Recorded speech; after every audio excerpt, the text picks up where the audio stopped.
The Ford F-150 pickup coughed into the employee lot at Silverwing Private Aviation just after 7 on a Tuesday morning. Hey, what are you drawing? Pipe An rattling airplane, complaints like into this the cold one. Denver Wow, air. that's great. Mind if I see? James Mitchell Sure, killed you the lying, engine cheating and sat snake. for 3 Why seconds what? in I his never sudden had. You're quiet twisting hand, still everything. gripping Both the of you wheel stop knuckles this now. bone white. Never! Through the chain-link fence separating asphalt from tarmac, a Gulfstream G650 caught the November sunlight and threw it back like a challenge. 6 years. 6 years since he'd last sat left seat in anything that mattered. 6 years since he'd trusted himself with lives that weren't his own. In the passenger seat, Ryan pressed his nose against the window breath fogging the glass as he traced the aircraft's lines with one finger. 8 years old, and the kid could identify tail numbers from 100 yards out, could explain thrust-to-weight ratios better than most adults who'd never bothered looking past a commercial window seat. Same sharp jawline James saw in the mirror every morning. Same gray-blue eyes that cataloged everything, forgot nothing. The boy's small voice cut through. "Dad, can I draw that one today?" James ruffled Ryan's hair, felt the familiar ache settle in his chest. "Draw whatever you want, buddy. But remember, we're quiet in the hangar. The engineers get cranky when kids make noise." His eyes tracked back to the G650 on the apron tail number N650VB gleaming in fresh paint. Something about the way it sat bothered him. Port side listing maybe half a degree low. Could be nothing. Could be a hydraulic pressure bleed overnight. Old instincts never died, just got buried under 3 years of pushing a mop and being invisible. They walked through the service entrance together, Ryan's hand small and trusting in his. The hangar smelled like it always did, jet fuel, burnt coffee, and the metallic bite of expensive machinery being put through its paces. James clocked in at exactly 7, grabbed his maintenance cart from the equipment cage, and began the daily routine he could perform in his sleep.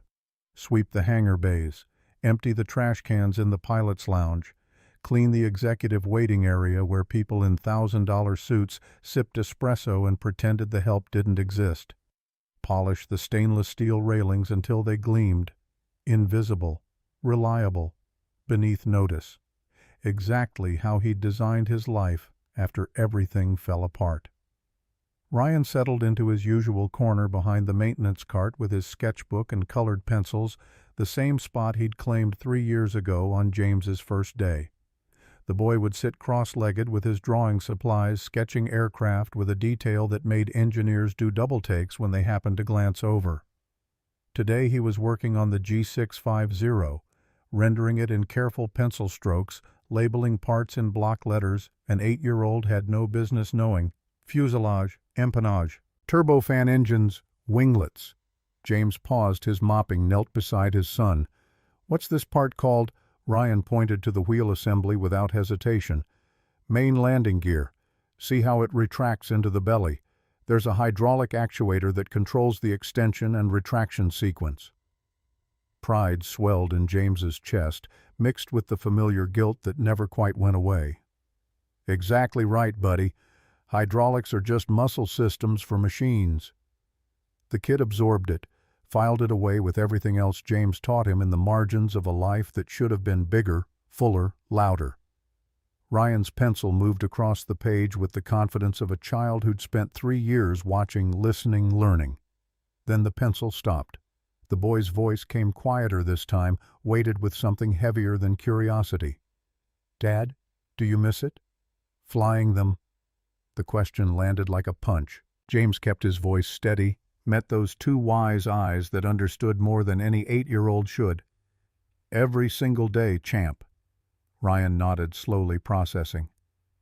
"Then why don't you—" James placed a hand on his son's shoulder, gentle but firm. "Because I'd miss you more, and I already lost too much to the sky." The boy accepted this with the solemn understanding of someone who'd learned early that fathers carried scars you couldn't always see. He returned to his drawing, but the ease had gone out of his pencil strokes. The weight settled between them like a third presence, familiar and unwelcome. James stood, returned to his mop, and tried not to think about what Ryan didn't know. Couldn't know. The screaming in the headset. The ejection sequence that fired for one seat and failed for the other. Lieutenant Marcus Hayes's last words crackling through static.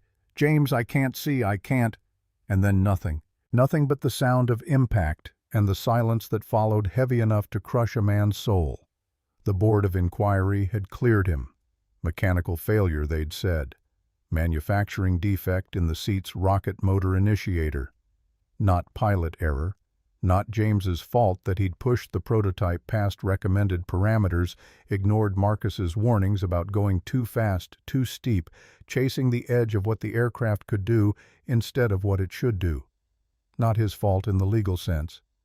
But the image of Rachel Hayes holding her newborn daughter at the funeral, the way she'd looked at James, not with accusation, worse with pity, and something that might have been forgiveness, that was a verdict no board could overturn.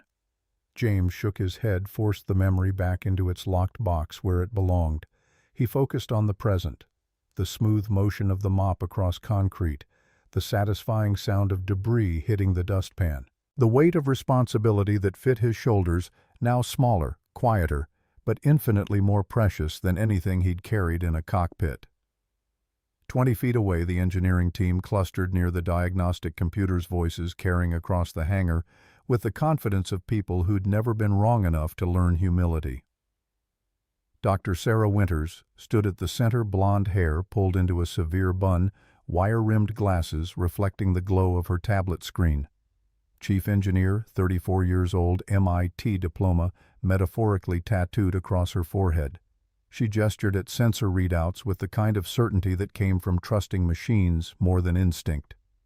Beside her, Tyler Brooks wore noise-canceling headphones even in conversation, the kind of guy who treated human interaction as an unavoidable bug in an otherwise efficient system. 31 Caltech pedigree fingers flying across his iPad with the speed of someone who thought faster than most people could speak. They argued about sensor calibrations and firmware updates, speaking in acronyms and jargon designed to exclude anyone who didn't have the right credentials hanging on their wall. James knew their names, knew their backgrounds from 3 years of invisible observation. None of them knew he held an aerospace engineering degree from Embry-Riddle. None of them knew he'd logged over 3,000 flight hours in experimental aircraft that could kill you if you sneezed wrong. None of them knew the janitors sweeping their floors had designed hydraulic fail-safe systems for the F/A-18 Super Hornet, and James preferred it that way, preferred the anonymity, preferred the predictable schedule that let him pick Ryan up from school every afternoon at 3:30, preferred the simple math of exchanging prestige and adrenaline for something more valuable, being present in his son's life every single day without exception. He moved through the space with quiet efficiency, and as he swept beneath the wing of a Bombardier Challenger, his eyes caught something that made him stop. A faint shimmer of hydraulic fluid weeping from a service panel, visible only if you knew what to look for, only if you'd spent years learning to read the subtle language machines spoke when they were dying. James pulled out his phone, opened the maintenance app, and logged the observation with precision that would have surprised anyone who thought janitors just pushed mops. Bombardier N4792C, starboard wing panel 7B, hydraulic seepage detected. Thermal signature 15 degrees above normal baseline. Gasket degradation probable. Flight risk assessment high. Recommend immediate inspection prior to next scheduled departure. If ignored, catastrophic pressure loss estimated within 3 flight hours. He submitted the report. The app confirmed delivery to Dr. Sarah Winters' queue. Report number 1248. Same as the previous 1247, delivered time-stamped and completely ignored. James returned to sweeping. The engineers never looked up from their screens. Across the hangar, Sarah's tablet chimed with an incoming notification. She glanced at it, saw the maintenance alert, and swiped it away without reading past the first line. Too busy arguing with Tyler about whether the sensor anomaly on the G650 was a hardware fault or a software glitch. Too certain of her own expertise to consider that the answer might be simpler, older, more mechanical than digital. The APU on the G650 fired up for a test cycle, and James froze mid-sweep. That sound. The high-pitched whine buried underneath the normal turbine noise. Metal singing under thermal stress. The kind of frequency that resonated in your bones if you'd heard it enough times in enough cockpits, if you'd learned the hard way that machines warned you before they killed you, if only you knew how to listen. His mind cataloged the sound automatically, cross-referenced it against 3,000 hours of experience. Thermal warping, flow regulator housing, mounting bolts loosened by expansion and contraction cycles. The pressure fluctuations Sarah's team was chasing weren't a sensor problem at all. They were a symptom. The real issue was physical mechanical analog, something their screens would never show them because they weren't asking the right questions. James pulled out his phone again, typed with the careful precision of someone who understood that words could save lives. Gulfstream N650VB. Hydraulic pressure fluctuation, not sensor fault. APU acoustic signature indicates thermal distortion in primary flow regulator housing. Mounting bolts estimated 1/4 turn loose due to thermal cycling. Symptom progression. During a PU startup, housing temperature rises to 320 to 340 degrees Fahrenheit. Metal expands. Gap widens between housing and pressure seal. Rubber gasket flexes unevenly. Pressure fluctuates. Critical warning. If aircraft departs in current condition, seal will fail catastrophically during high thrust demand, most likely at rotation speed during takeoff acceleration. Loss of hydraulic pressure equals loss of flight control surfaces. Survivability near zero. Recommend immediate manual inspection regulator assembly station 4C port wing route. He hit submit. Watched the notification disappear into Sarah's message queue. 11:43 a.m., time-stamped, logged, ignored. James went back to his mop. The engineers went back to their argument. And somewhere in the executive parking lot, a Cadillac Escalade was about to arrive that would change everything. The sound hit the hangar before the vehicle did expensive tires on polished concrete brakes, chirping as the black Escalade skidded to a stop inches from the safety line marked in yellow paint. The passenger door flew open, and Victoria Blake stepped out like a storm given human form. Phone pressed to her ear. Brooks Brothers suit in charcoal gray that probably cost more than James made in a month. Stuart Weitzman, heels clicking across the concrete like gunshots. Every line of her body language broadcasting control and consequence, the kind of impatience that came from never hearing the word no and never believing it when she did. Everyone at Silverwing knew her. Victoria Blake, CEO of Blake Aviation Holdings. Owner of the G650, currently sitting on the tarmac with a time bomb hidden in its hydraulic system. The woman whose signature appeared on every paycheck James received, filtered through 3 layers of management to maintain the necessary distance between money and the people who made money possible. She was younger than he'd expected, late 30s maybe. Dark hair pulled into a severe bun, every strand in place despite what sounded like a phone call designed to ruin someone's day. The conversation echoed across the hangar loud enough that everyone stopped pretending not to listen. "Richard, I don't care what the board thinks. The Goldman Sachs meeting is 8 a.m. tomorrow in Manhattan. If I'm not in that boardroom, they sign with Textron Aviation in Kansas instead, and we lose a $250 million deal." A pause. Victoria's jaw tightened, tendons standing out in her neck. "No, you don't understand. Dad built this company from nothing. I won't let his legacy die because you convinced half the board I'm not qualified to run it." Another pause. Her knuckles went white around the phone. "I'll be there. Wheels up at 6 p.m. tonight. I'll be in New York before midnight." She ended the call with a jab that looked personal, spun on her heel, and marched toward Sarah Winters with the focused intensity of a missile seeking heat. Sarah saw her coming, straightened her spine, clutched her tablet like a shield against incoming fire. Victoria stopped 2 feet away, close enough that Sarah had to look up to meet her eyes. "Is my aircraft ready?" Sarah's face went pale. "Ms. Blake, we weren't expecting you until—" Victoria's hand came up, cutting her off mid-sentence. "I didn't ask for a schedule update. I asked a yes or no question. Is my jet ready to fly?" Sarah swallowed hard. "We've been running some diagnostics on the hydraulic system. There's an intermittent pressure fluctuation that we're trying to— I didn't ask for a technical dissertation, Sarah. Yes or no? Can I take off at 6 p.m.? Sarah glanced at Tyler, who shrugged helplessly behind his noise-canceling headphones. She looked back at Victoria, and James could see the calculation happening behind her eyes.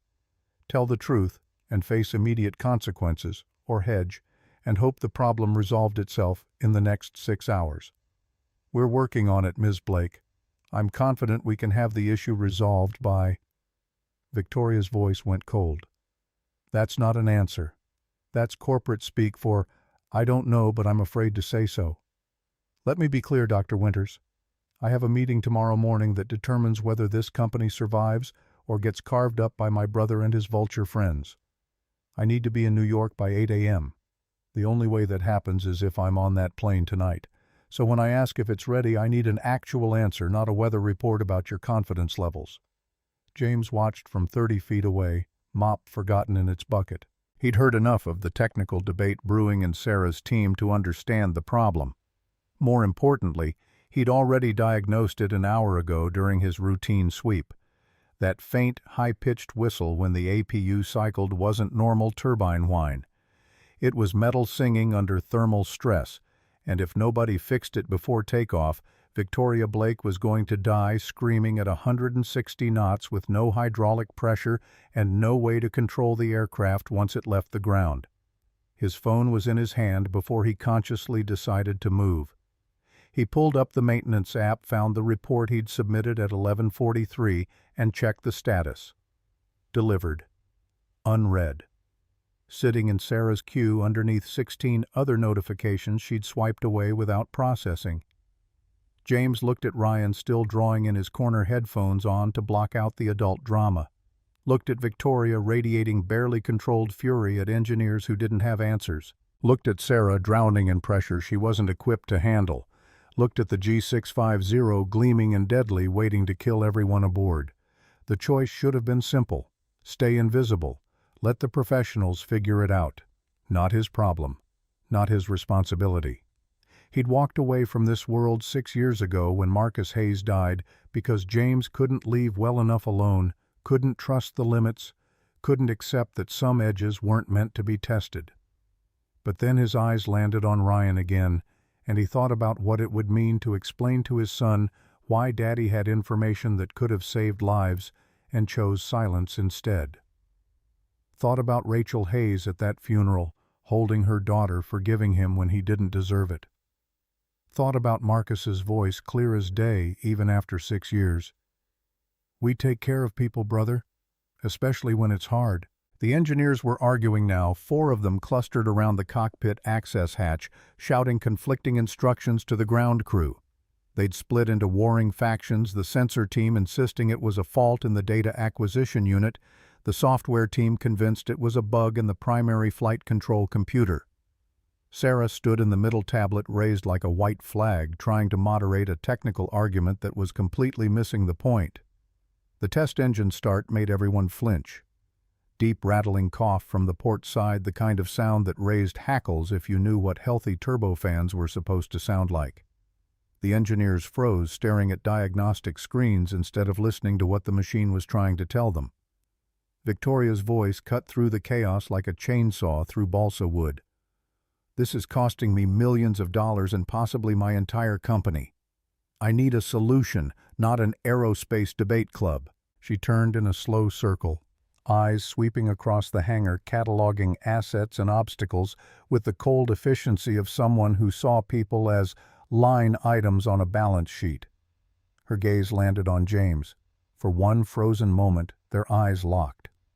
He watched the calculation happen in real time. She registered his faded overalls, his work boots, his calloused hands gripping a mop handle. She dismissed him as irrelevant before her eyes had even finished moving past him, the kind of instant categorization that came from a lifetime of sorting people into useful and invisible. Then she smiled. It wasn't kind.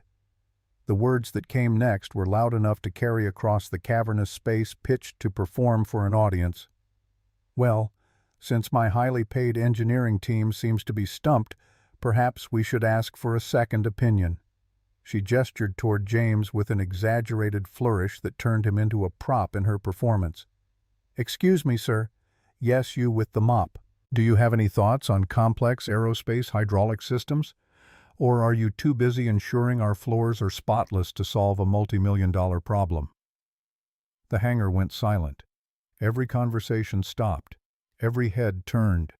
James felt the weight of 30 pairs of eyes land on him like spotlights. Sarah looked uncomfortable. Tyler actually winced behind his headphones. But nobody spoke up. Nobody intervened. From his corner 30 feet away, Ryan's small hand gripped the edge of his sketchbook so hard the paper crumpled.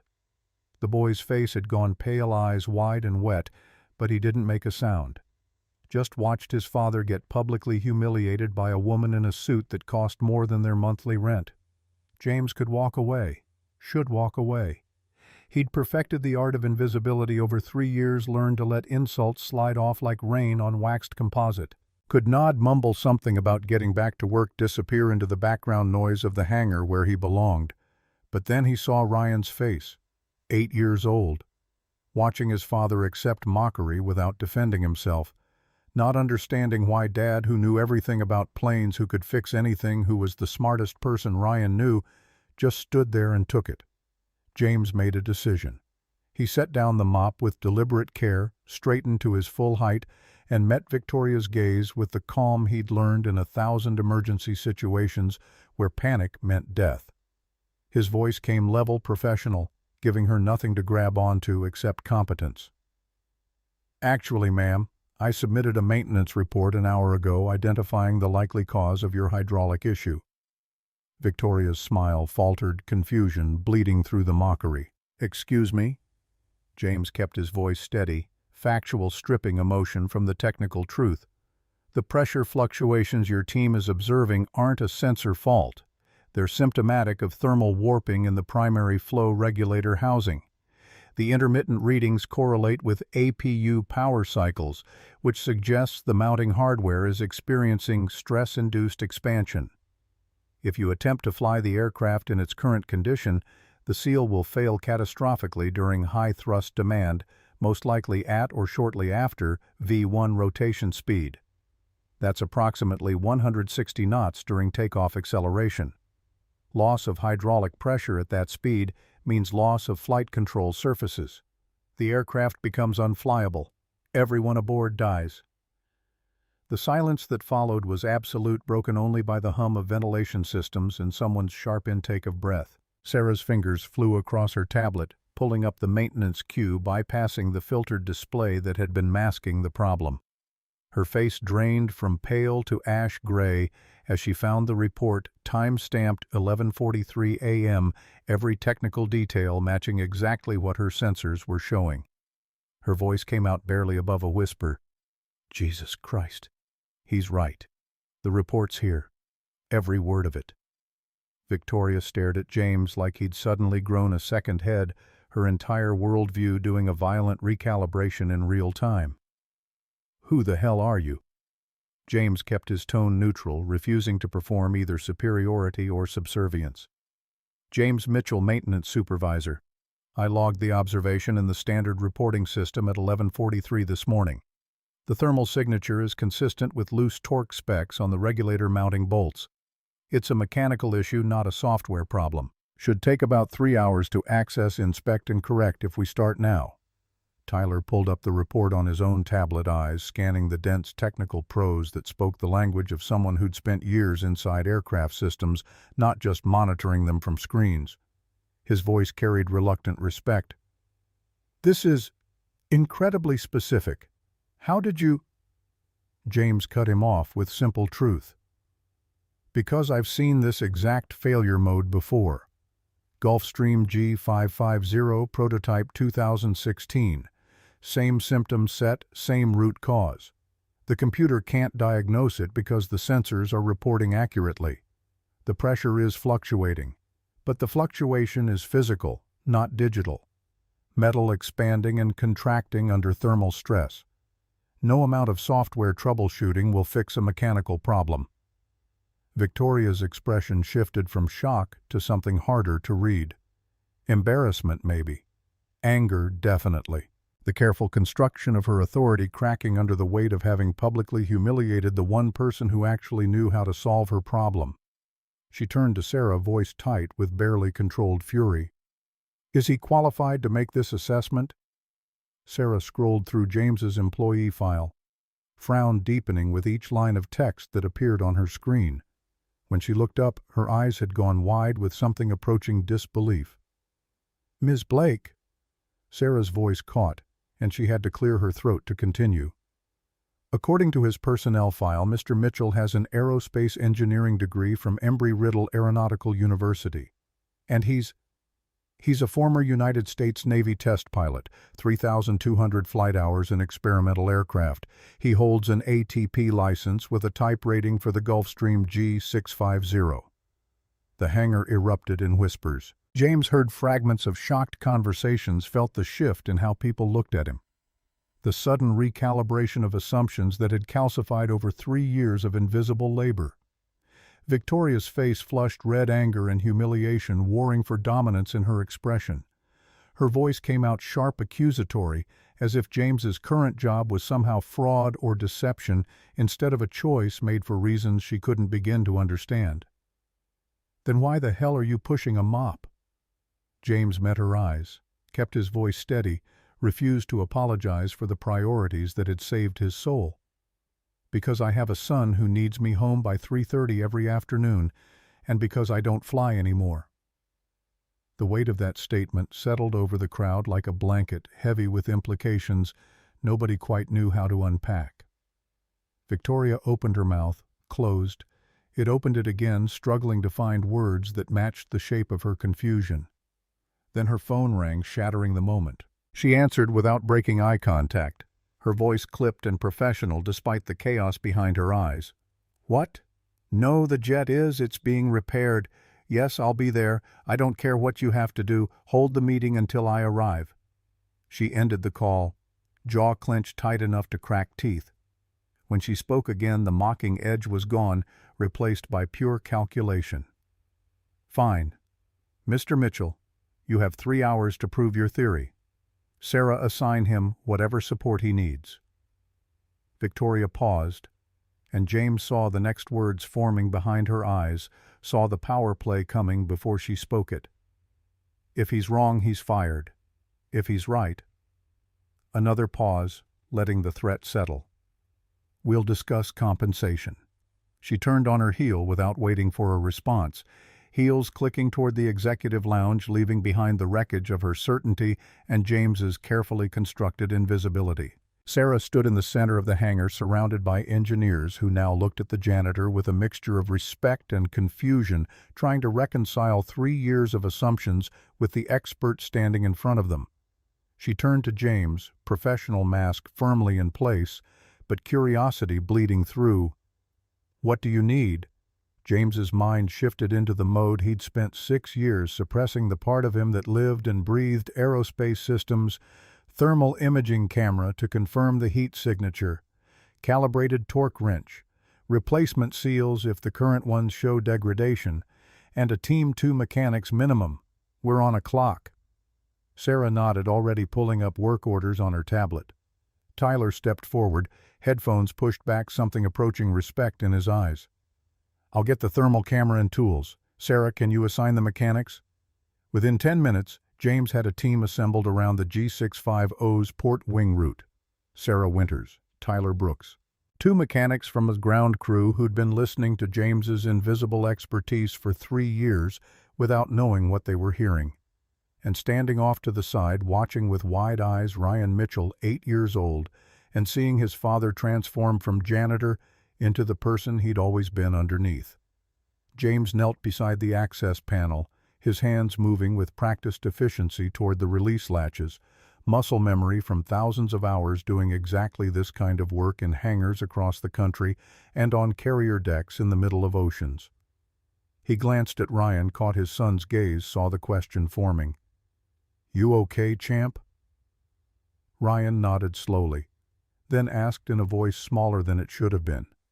"Dad, why did that lady say those mean things to you?" James felt the question land like a physical blow, sharp and precise. He set down the panel latch and turned to face his son, fully kneeling, so they were eye to eye, so Ryan could see the truth written in his father's expression. Because she was scared and angry, and sometimes when people feel those things, they make themselves feel bigger by making other people feel smaller. It's not right, but it's what happens when fear takes over. Ryan processed this with the serious consideration of someone learning hard truths earlier than he should. "But you didn't do anything wrong." "No, I didn't. And that's important to remember, buddy. Sometimes people will treat you badly even when you've done nothing to deserve it. How you respond to that, whether you stay kind or become cruel yourself, that's what shows who you really are." The boy's eyes filled with tears he was fighting hard not to shed. "She was mean. I wanted to tell her you're the smartest person here. You know more than all of them." James pulled Ryan into a gentle hug, fierce pride mixing with the protective instinct that had driven every major decision he'd made for 6 years. "I know you did, champ, and I love you for that. But sometimes the smartest thing is to stay calm and let your work speak for you. Watch what happens next. Okay? This is important." He released Ryan's stood and turned back to the access panel. Sarah was watching the exchange, something unreadable in her expression. When she spoke, her voice had lost its clinical edge. "For what it's worth, that was the most detailed maintenance report I've seen in 5 years of working here. I should have read it immediately instead of dismissing it. That's on me." James acknowledged the apology with a nod, but didn't slow his work. The panel came free, revealing the primary hydraulic regulator assembly deep in the fuselage. Tyler appeared with the thermal imaging camera, and James took it without a word, scanning the housing with the methodical precision of someone who'd diagnosed 1,000 failures and learned to trust the data. The infrared display painted a clear picture of thermal stress. "There," James said, pointing to a hot spot at the upper mounting bracket. 342 degrees Fahrenheit at the bolt interface. That's our culprit. The bolt has loosened by approximately 1/4 turn, allowing the housing to shift under thermal expansion. Every time the APU cycles on the housing heats up, the gap widens and the pressure seal flexes. That's what's causing your fluctuations." Sarah leaned in, studying the thermal image, and James saw the moment she truly understood. Her voice came quiet, almost reverent. "How the hell did you diagnose this from floor level with a mop in your hand?" James didn't look up from his work, already pulling tools from the kit Tyler had brought. "I heard it. There's a specific frequency resonance when metal vibrates under thermal stress. Once you've heard it enough times, you don't forget, especially when ignoring it gets people killed." As James removed the regulator housing to access the mounting bolts, his flashlight beam caught something that made his blood run cold. A hairline crack in the adjacent fuel line bracket, barely visible without magnification, running parallel to the main fuel line that fed the port engine. The crack was small, hadn't propagated far yet, but it was there, stress fractures radiating from a mounting point that had been flexing under thermal cycling for who knew how long. His voice went tight, professional distance barely containing the urgency. "Sarah, get over here. Now!" The chief engineer knelt beside him, followed his pointing finger, and went pale. "Jesus Christ, that wasn't there on the last inspection 3 weeks ago." "No," James agreed, already running calculations in his head. "It's stress-induced, probably from the same thermal cycling that loosened the regulator bolts. The bracket is mounted too close to the heat shield. Every time the engine runs hot, it flexes the metal. Eventually—" He didn't need to finish the sentence. Everyone in the circle understood what eventually meant. Catastrophic failure, fuel line rupture, fire, death. Tyler pulled up the maintenance logs on his tablet, cross-referencing inspection schedules and flight hours, his face falling as the numbers came back. "We can't fly with that crack. It's a non-airworthy condition." Sarah's voice came grim. "How long to replace the bracket?" One of the mechanics ran calculations, consulting parts catalogs and delivery schedules, and delivered the news James already knew was coming. 8 hours minimum to fabricate and install a replacement. We'd have to machine it custom since this isn't a standard part. And that's assuming we can source the raw materials locally. Victoria appeared as if summoned by bad news, her presence announced by the sharp click of heels on concrete. "What's the delay?" Sarah turned to face her, and James watched the chief engineer find courage he hadn't seen in her before. "Ms. Blake, we have a secondary issue. There's a stress crack in the fuel line bracket adjacent to the regulator assembly. The aircraft is not airworthy for flight until we replace the bracket. Earliest estimate is tomorrow afternoon." Victoria's face went through a rapid sequence of emotions: shock, denial, anger, calculation. When she spoke, her voice was deadly calm, in the way that preceded either surrender or catastrophic decisions. "Is there any way to make a temporary repair, enough to get me to New York tonight?" Every engineer looked at James. He felt the weight of their expectation, their deference to expertise they'd ignored for 3 years. And he felt the trap closing around him, the universe conspiring to pull him back into a world he'd sworn to leave behind. "There's a way," he heard himself say, each word measured and careful. "But it's risky. I can fabricate a reinforcement bracket, custom titanium strut at a 45-degree angle to distribute the load with high-temperature ceramic insulation to reduce heat transfer, combined with limiting engine thrust to 85% maximum to reduce thermal stress. If executed correctly, it would hold for 1 flight, maybe 2. But it requires constant monitoring during flight, someone in the cockpit who understands thermal dynamics, someone who can watch fuel pressure and engine temps in real time and adjust thrust accordingly." The implications settled over the group like fallout. Sarah found her voice first. "You mean someone would have to fly it, monitor the repair actively during the flight?" "Yes." "And that someone would need a type rating for the G650. "Yes." Tyler looked up from his tablet, reading between the lines with uncomfortable clarity. "You'd have to fly it." James looked across the hangar at Ryan, 30 feet away, but feeling like miles. The boy had moved closer, near enough to hear the conversation, but pretending to focus on his sketchbook the way kids did when they sensed the adults were deciding something that would change everything. Their eyes met across the space. James saw the question forming in his son's expression, the confusion and hope warring behind 8-year-old wisdom that shouldn't exist yet. Ryan's small voice carried despite the distance. "Are you going to help them, Dad? Even after how she treated you?" The question hung in the air, unanswerable and unavoidable. James thought about Marcus Hayes, whose last words were static and terror. Thought about Rachel at the funeral forgiving what couldn't be forgiven. Thought about 6 years of penance, of choosing safety over risk, presence over glory, Ryan over everything else that used to matter. And thought about what kind of man he wanted his son to see when he looked at his father.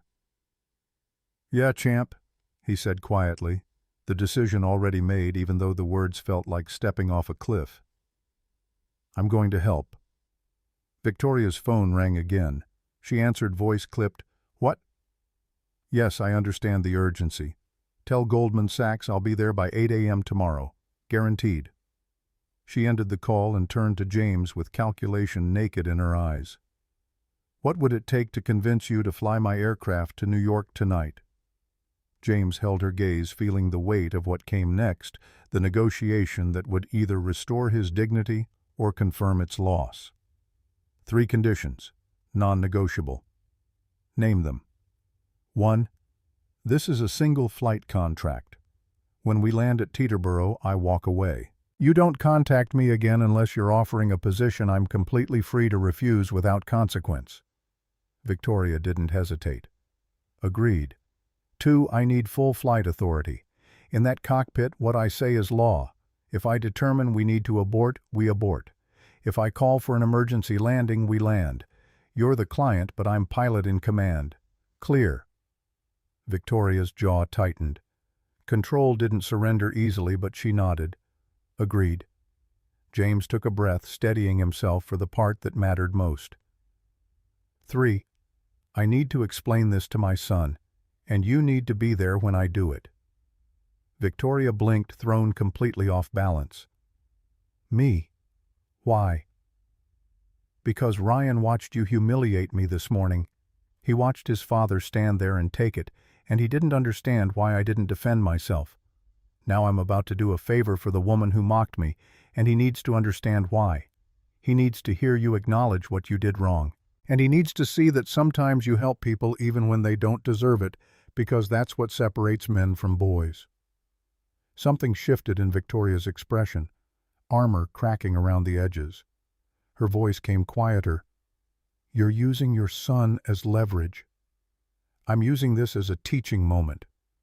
Ryan needs to understand that dignity matters more than money, that you don't compromise your values just because someone's powerful.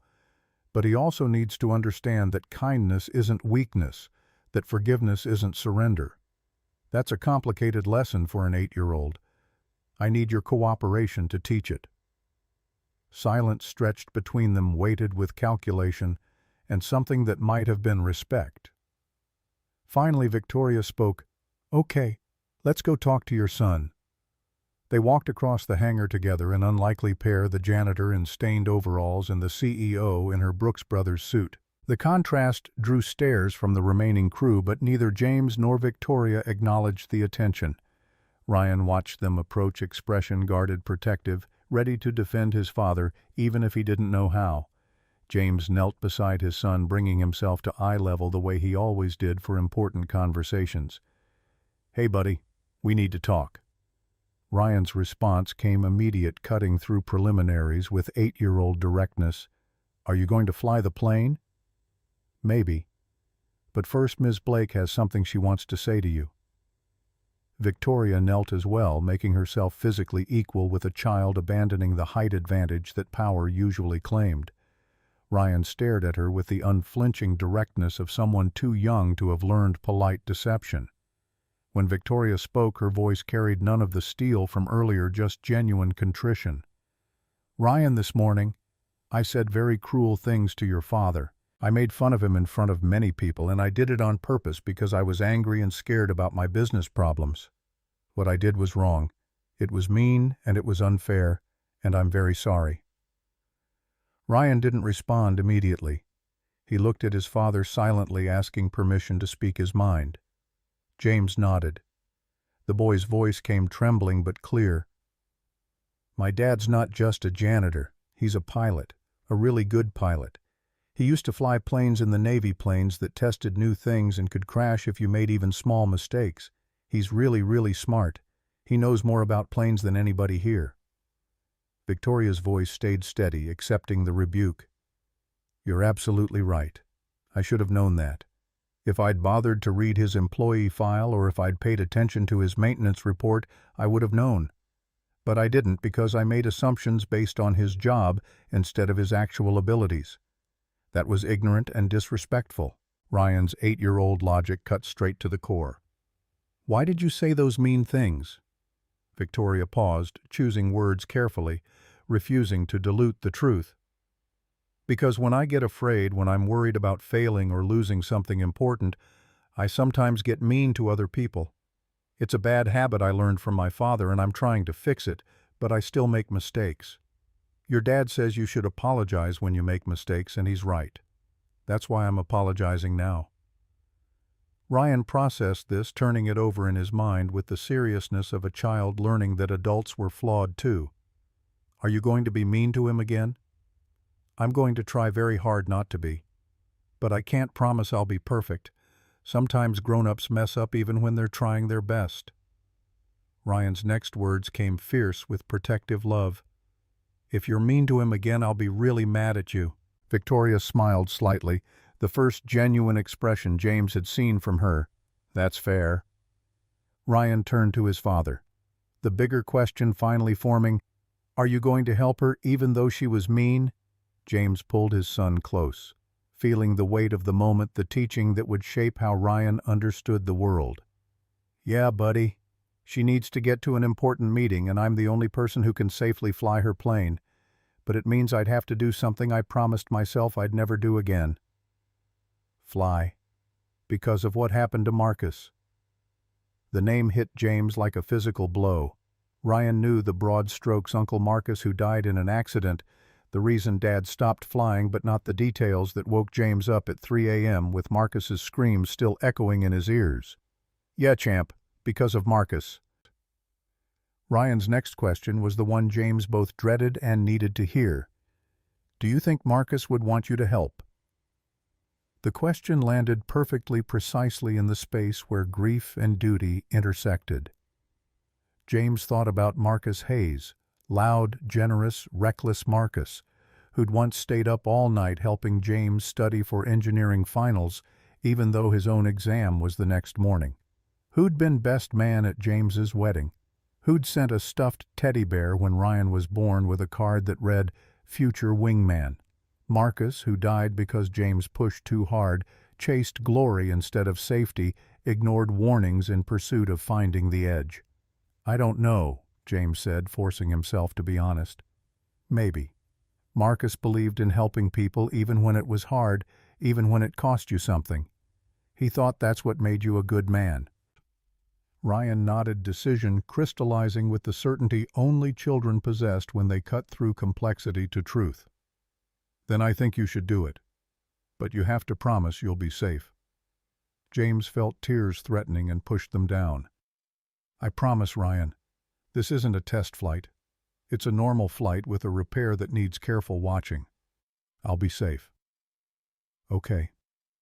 Ryan looked at Victoria, channeling every protective instinct his 8 years had developed. "You have to promise, too.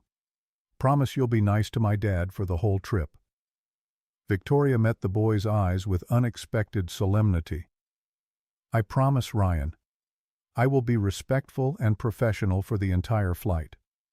Ryan seemed satisfied with this compact, returning his attention to his sketchbook as if the matter was settled in his mind. James stood and Victoria followed. They walked a few steps away out of Ryan's earshot. "That's a remarkable kid," Victoria said quietly. "He's the reason I get up in the morning." Victoria nodded, understanding passing between them without further words needed. She glanced at her watch, the CEO reasserting herself beneath the brief glimpse of humanity. "So, are you flying?" James looked at the aircraft, then at Ryan, then back at Victoria. He thought about Marcus and Rachel and 6 years of penance, thought about what it meant to be a man who kept his word versus a man who hid from fear. "Yeah," he said, "I'm flying, but we do this my way on my terms with my safety protocols. Crystal clear." Crystal. The fabrication of the reinforcement bracket took James and his improvised team 2 hours of focused work that felt like meditation and combat combined. He walked Sarah and Tyler through the design specifications, sketching on a whiteboard in the maintenance bay, calculating load tolerances and thermal expansion coefficients with the fluency of someone who'd built fail-safes into systems designed to operate at the edge of physics. By 4:30 in the afternoon, the bracket was fabricated and installed. James had checked each bolt 3 times, verified torque specs with calibrated precision, run the thermal camera over every inch of the assembly, looking for stress points that would show up as heat signatures. Everything read clean. He positioned himself in the cockpit while the ground crew monitored from safe distance, headsets on, ready to shut down at the first sign of trouble. The APU came online. James watched the hydraulic pressure gauge with the intensity of a man reading his own vital signs. Steady, no oscillation. The needle held at 68 psi like it was welded there. He started the port engine. The Pratt & Whitney turbofan spooled up with a deep, reassuring roar that he felt in his chest. Let it stabilize at idle, then slowly advanced the throttle. 40%, 60%, 80%. Every gauge stayed in the green. Every sensor reported normal. Sarah's voice came over the radio from the ground. "Port engine green. Hydraulic pressure holding steady. No variance. Bracket showing no thermal stress." James held the engine at 85% thrust for 30 seconds, the maximum he'd calculated the bracket could safely handle during sustained flight. The aircraft strained against the wheel chocks, vibrating with barely contained energy, but the systems remained stable. No warning lights, no alarms, no fluctuations. He brought the engine back to idle, ran through the shutdown sequence, then sat in the pilot's seat with his hands on the yoke, feeling the weight of what came next. 6 years. 6 years since he'd trusted himself in this position. A knock on the cockpit doorframe pulled him back to the present. Frank Morrison stood at the entrance to the flight deck, silver hair catching the late afternoon light, 70 years of living written in the lines around his eyes. "Heard you need a co-pilot for FAA compliance," Frank said, his voice carrying the gravel of decades spent breathing jet exhaust and dry air at altitude. "Two-pilot aircraft like this, they don't let you fly solo no matter how good you are." James climbed out of the seat, met Frank's eyes, saw the understanding there. "Mr. Morrison, you don't have to." "Frank, and yeah, I do. I've been flying 40 years C-100s for the Air Force, then 20 years of commercial and charter work after that. Retired 3 years back because my wife made me, God rest her soul. Been bored out of my mind ever since." Frank's smile carried sadness and determination in equal measure. "Heard what you're doing, why you're doing it. That's the kind of flying that matters.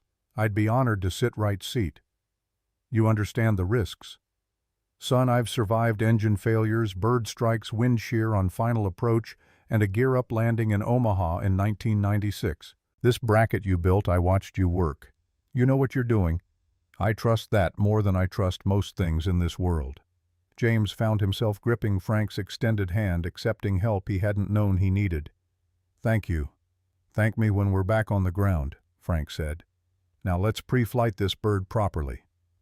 At 6 p.m., as the sun painted the Rockies in shades of gold and purple, James stood on the tarmac beside the G650.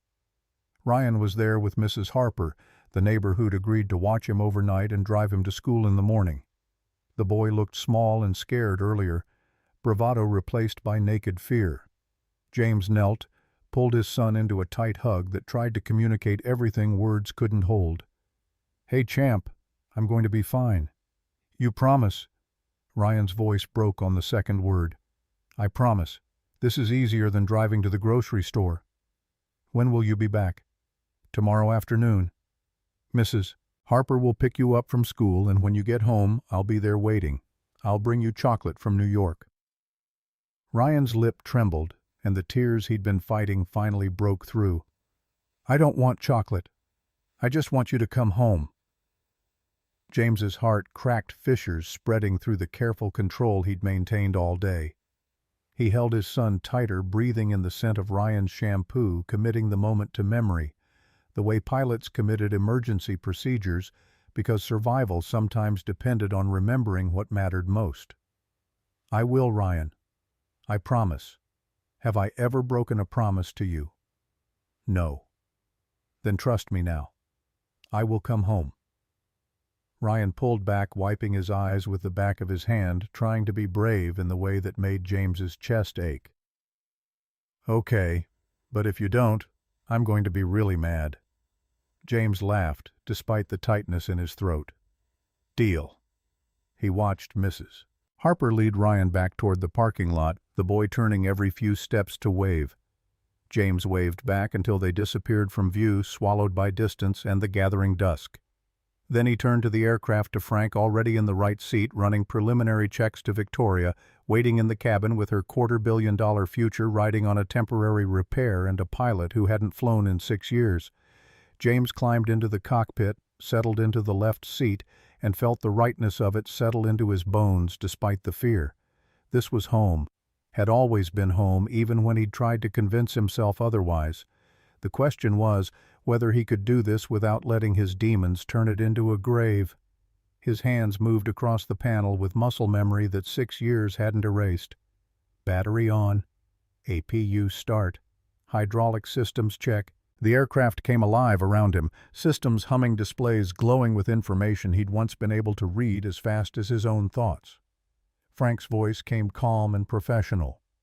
Primary hydraulic pressure 68 psi, secondary 67, both in the green. Fuel, full tanks, 4 hours to Teterboro at reduced cruise speed. Bracket temperature, 285 degrees, well below threshold. James picked up the radio, heard his voice come out steady despite everything churning beneath. Tower November Blake 650, requesting clearance for engine start and taxi. The controller's voice crackled back, routine and bored. November Blake 650 cleared to start. Winds 270 at 8 knots. James's hands moved to the throttles and he thought about Marcus one last time before pushing everything else away.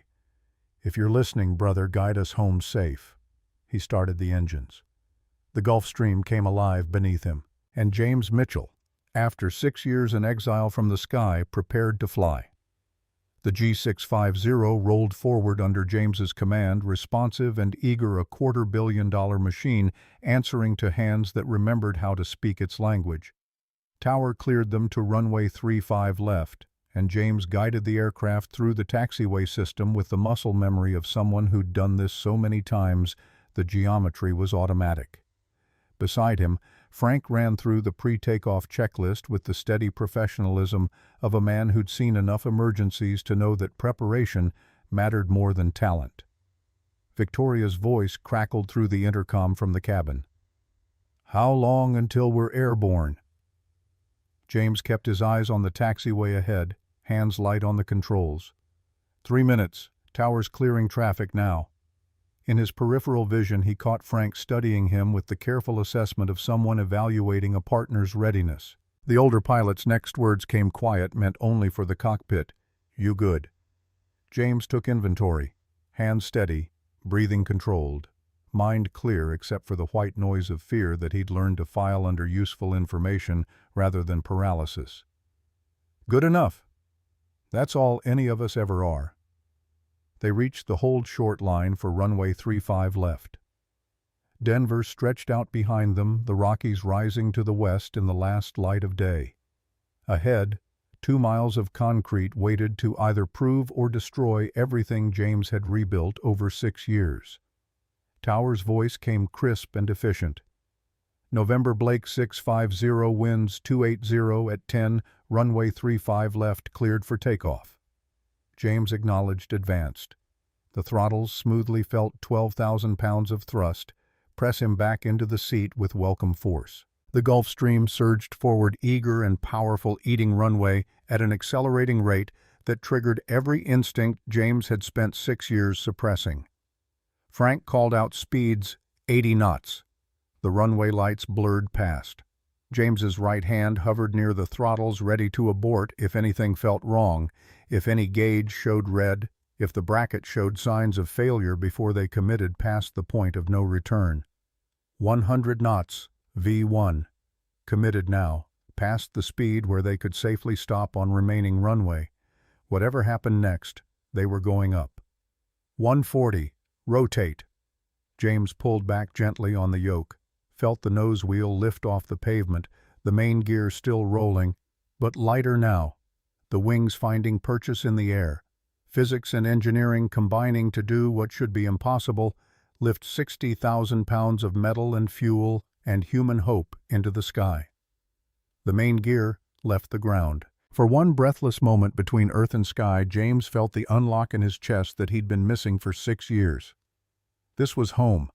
Not Denver, not the hangar, but here in the space between ground and clouds, where men had no business being but went anyway because something in the human spirit refused to accept limits. Positive rate. Gear up.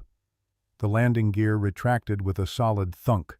James trimmed for climb, watched the altimeter unwind with satisfying speed.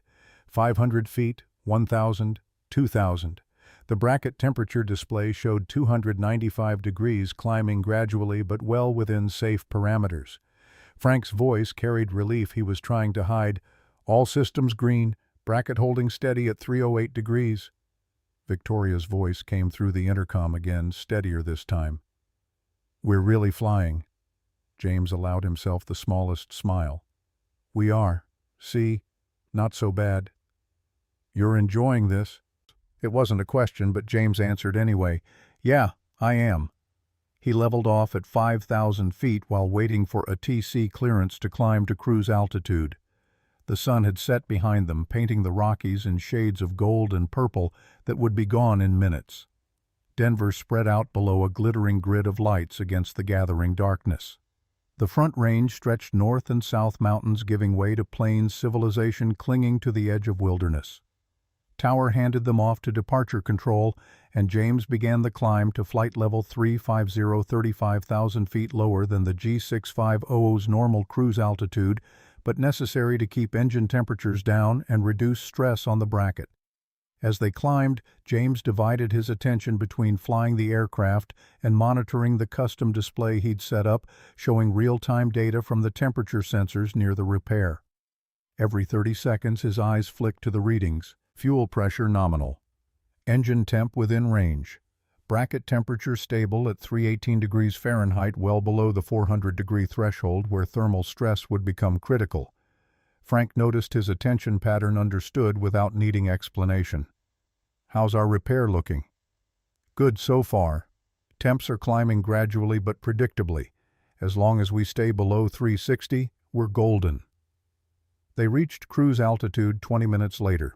James leveled off, trimmed the aircraft for hands-off flight, and felt the first real stirrings of confidence that they might actually pull this off. The Gulf Stream settled into a smooth, steady rhythm, engines humming contentedly at 80% thrust. Then the bracket temperature ticked up, 320 degrees. Not concerning on its own, well within safe parameters, but the trend was wrong. It should be stabilizing or dropping after the climb, not continuing to rise. James frowned, cross-checked the engine parameters. Everything normal. Thrust at 80%, exactly where it should be. But the temperature kept climbing. 325. His mind ran through possibilities. Increased heat radiation from the engine, inadequate insulation, thermal buildup in the surrounding structure. None of the options were good, but all of them were manageable if he acted fast enough. 330 degrees. The rate of increase was accelerating. "Frank, I need you to pull up the detailed engine readouts. Port side. Give me EGT exhaust gas temperature compared to baseline." Frank's fingers moved across the displays with practiced efficiency. Port EGT reading 15 degrees above normal cruise. Starboard is nominal. That explained it. The port engine was running hotter than expected, radiating extra heat back toward the wing root where the bracket lived, warming the area faster than James's ground-based calculations had projected. At this rate of increase, the bracket would reach 400 degrees in approximately 2 hours. They needed 4 more hours to reach Teterboro. The math didn't work. James made a decision, keyed the radio, "Denver Center, November, Blake 650, requesting descent to flight level 330 and reduced airspeed." The controller's voice came back professional and incurious. "November, Blake 650, descend and maintain flight level 330. Advise reason for request." "Engine parameter management, precautionary." "Roger. Descend, pilot's discretion."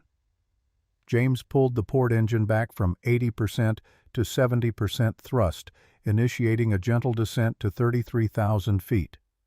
The bracket temperature stopped climbing at 348 degrees, held steady for 10 seconds, then began a slow decline.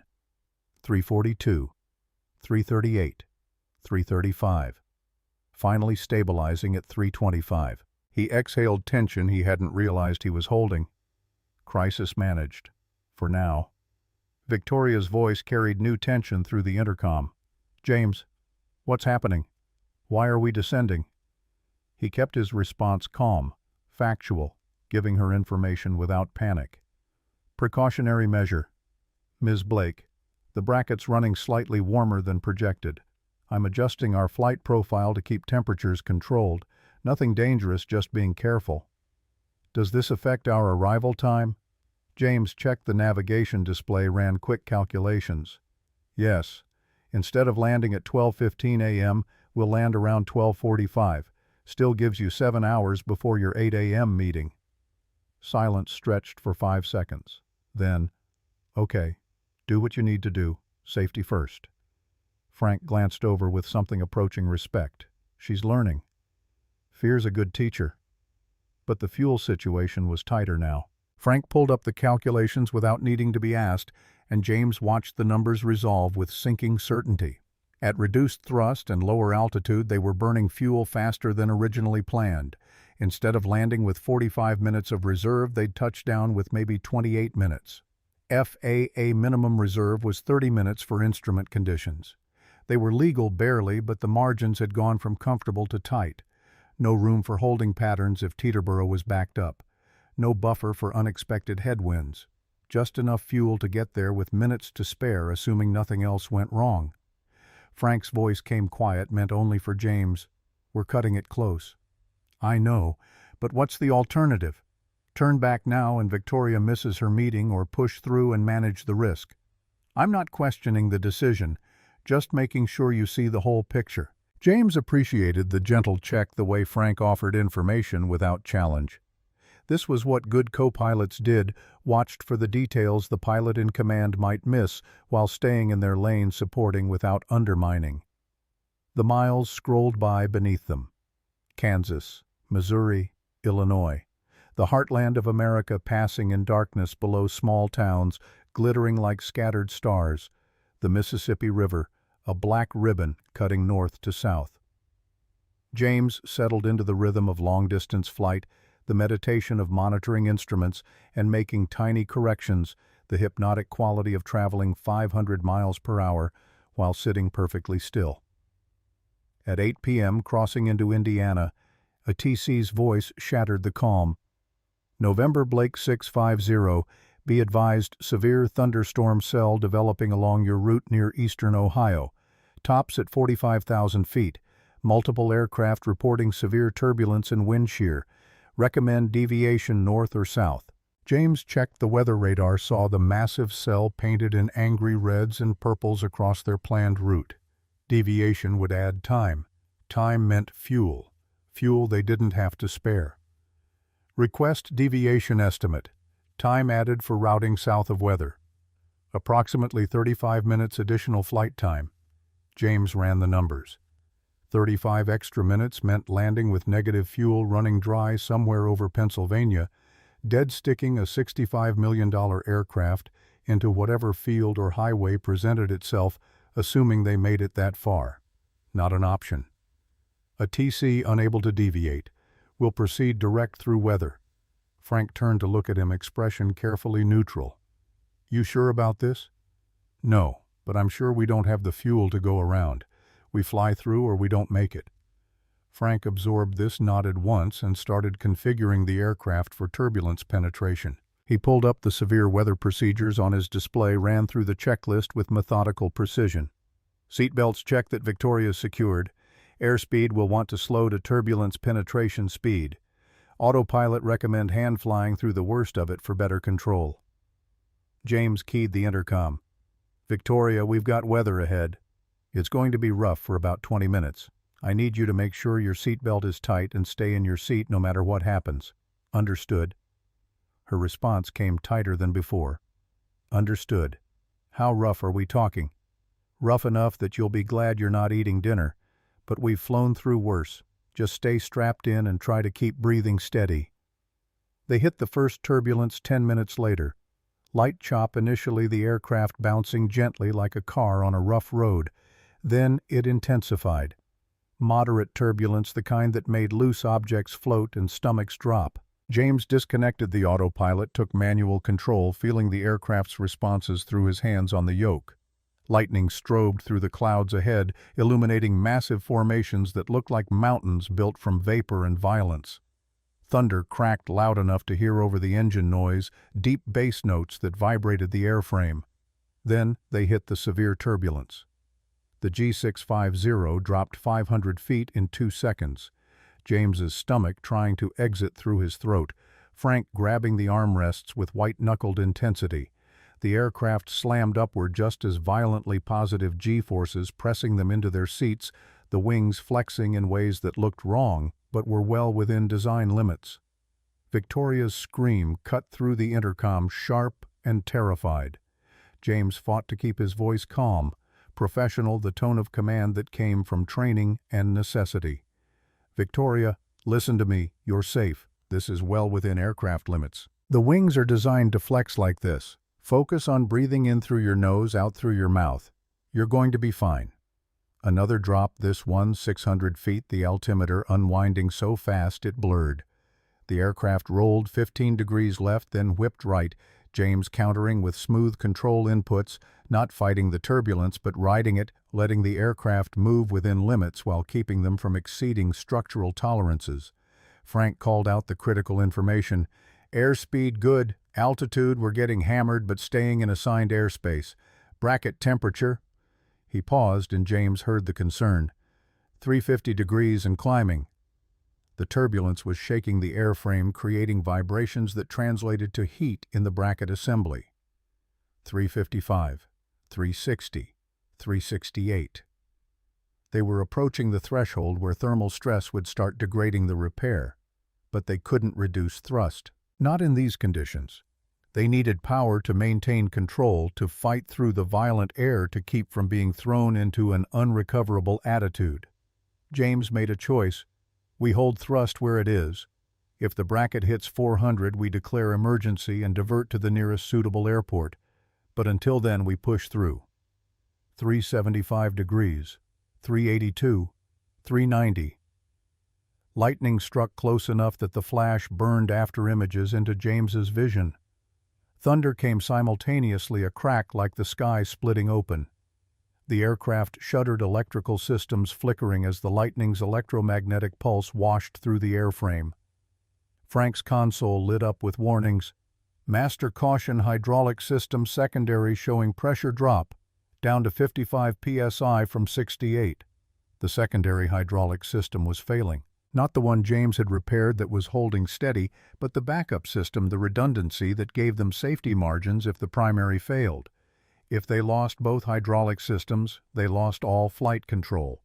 The aircraft would become unflyable. Bracket temperature hit 395 degrees. 5 degrees from the threshold James had calculated as maximum safe operation. And then as suddenly as it began, the turbulence eased. Clear air, smooth flight, stars visible through breaks in the clouds ahead. The bracket temperature held at 395 for 10 seconds, then began a slow descent. 392, 388, 380. Frank exhaled loudly. Worst is behind us, but we still have the secondary hydraulic issue. James was already running diagnostics, cross-referencing pressure readings with system schematics stored in his memory. It's cavitation air bubbles in the fluid from the pressure and temperature changes during turbulence. Not immediately dangerous, but if pressure drops below 40 psi, we lose the backup system entirely. Current reading: 48 psi, dropping slowly. 46, 44. Victoria's voice came through the intercom, shaky but determined. James, I need the truth. What are the actual odds we don't make it? James considered lying, softening the reality, but respect demanded honesty. Right now, we have one degraded hydraulic system, but the primary is solid. Bracket temperature is high but controlled. We just flew through severe weather that we probably shouldn't have attempted. If I had to put a number on it, I'd say we have an 88% chance of landing safely in New Jersey. Silence. Then, and the other 12%. If the secondary hydraulics fail completely, and we simultaneously lose the primary system and encounter wind shear during that window, we'd have serious problems. But that's 3 failures at once.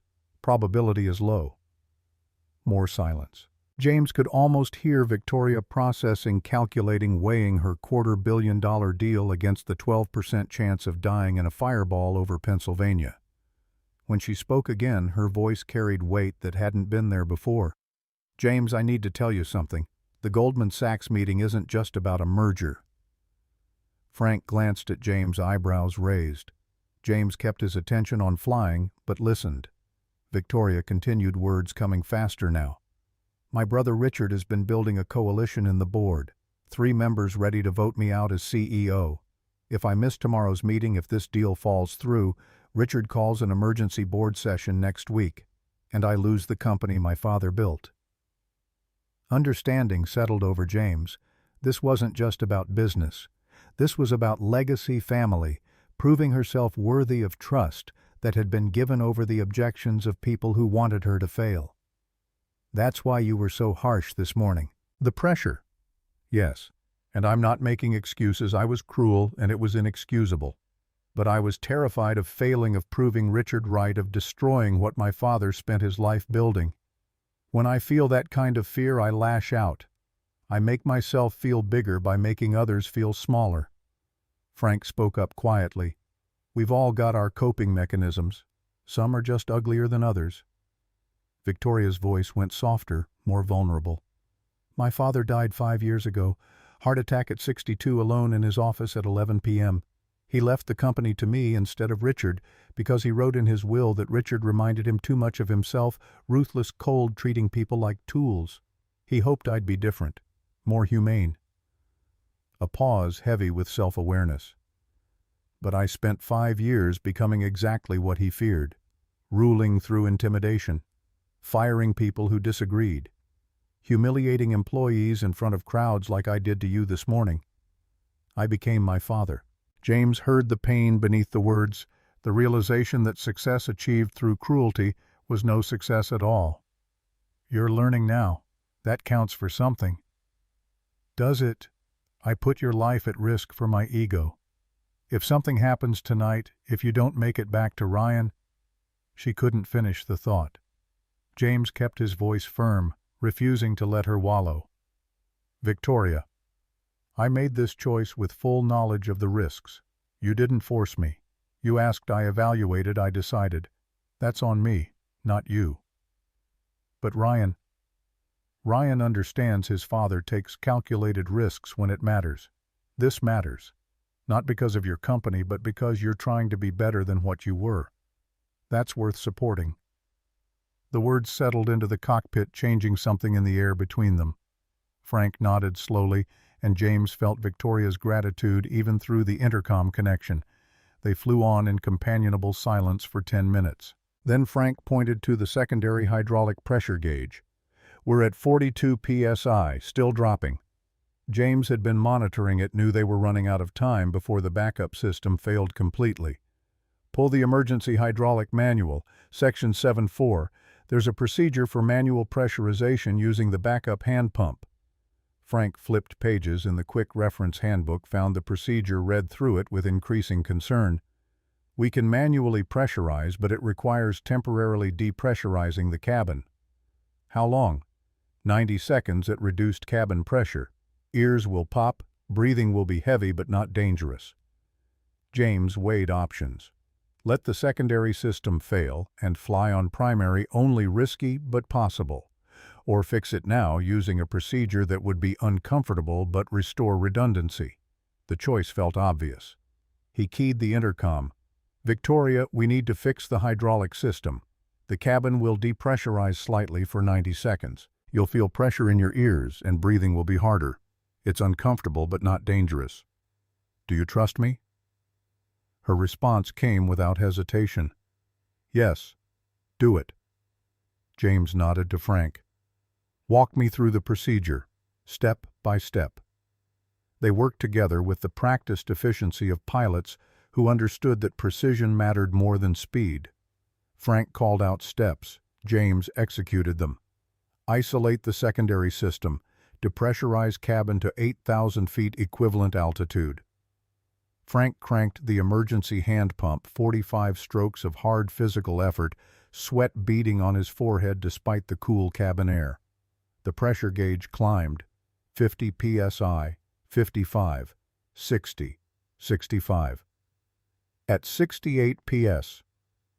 Frank stopped pumping. We're good. Repressurizing cabin now. The cabin pressure normalized. James checked on Victoria through the intercom. You okay? That was deeply unpleasant. But yes, I'm okay. Welcome to test piloting. Frank was grinning despite the sweat. 90 seconds of discomfort beats the alternative. The remainder of the flight passed without major incident, though James never stopped monitoring every system, watching for the next failure, preparing for contingencies that might never come, but had to be planned for anyway. This was what separated good pilots from dead ones, the paranoia that kept you alive, the assumption that Murphy's Law was optimistic, the knowledge that complacency killed faster than anything mechanical ever could. At 11:30 p.m., the lights of the New York metropolitan area appeared on the horizon like a vast sea of illumination, spreading from New Jersey across the Hudson River to Manhattan and beyond. From 33,000 feet, James could see the entire tri-state area, the Manhattan skyline sharp against the night sky, The George Washington Bridge arcing across the Hudson, millions of homes and lives and stories playing out in the grid of lights below. The bracket temperature had stabilized at 305 degrees. Perfect. All systems showed green. They were going to make it. Teterboro Tower cleared them for approach to runway 24, and James began the descent with careful precision, configuring the aircraft for landing, running through checklists that had been burned into his memory through thousands of repetitions over 12 years of professional flying. 3-mile final. Runway lights ahead. Gear down and locked. Flaps configured. Airspeed on target. Then Tower's voice shattered the calm. November Blake 650 aircraft on runway has blown a tire. Runway 24 closed. Immediate go-around. Climb to 2000, turn left, heading 180. James's training took over before conscious thought engaged. Throttles forward. Both engines to 90% thrust for the climb. Positive rate. Gear up. And the bracket temperature spiked. 315 degrees, 330, 350, 370, 385. They were seconds from catastrophic failure. Frank's voice carried controlled urgency. James bracket at 388. We're approaching failure threshold. James had 3 seconds to make a decision that would determine whether they lived or died. Continue full power and risk the bracket failing right now, or reduce power and risk inadequate climb performance that could put them into terrain or obstacles. His mind worked with crystalline clarity born from 3,000 hours of experience and 6 years of penance. He keyed the radio. Frank, pull up terrain map. Give me the highest obstacle within 5 miles southeast of current position. Frank's fingers flew. 800 feet MSL water tower. They were currently at 1,600 feet and climbing. If James reduced power now, they'd level off around 2,000 feet, still well above any obstacles. He made the call, reducing port engine to 75% thrust. Now. The bracket temperature stopped climbing at 392 degrees, held, then began dropping. 388, 385, 380. Tower came back. November Blake 650, what are your intentions? James kept his voice professionally calm. Request extended downwind for runway 06.